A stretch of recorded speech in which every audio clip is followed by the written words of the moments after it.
श्रुत्वा गुणान् भुवनसुन्दर शृण्वतां ते निर्विश्य कर्णविवरैर्हरतोऽङ्गतापम् रूपं दृशां दृशिमताम् अखिलतराभम् त्वय्यच्युता विशति चित्तमपत्रपं मे श्रुत्वा गुणान् भुवनसुन्दर शृण्वतां ते निर्विश्य कर्णविवरैर्हरतोऽङ्गतापम् रूपं दृशां दृशिमताम् अखिलतराभम् त्वय्यच्युता विशति चित्तमपत्रपं मे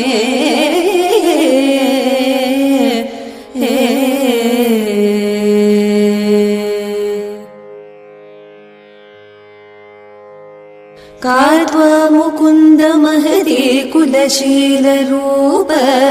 विद्यावयोद्रविणधामभिरात्मतुल्यम्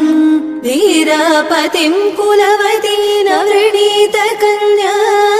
काले नृसिंहनरलोकमनोभिरामम्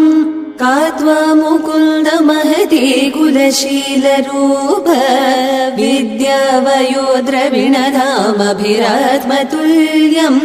धीरापतिं कुलवती नवृणीत कन्या काले नृसिंहनरलोकमनोभिरामम्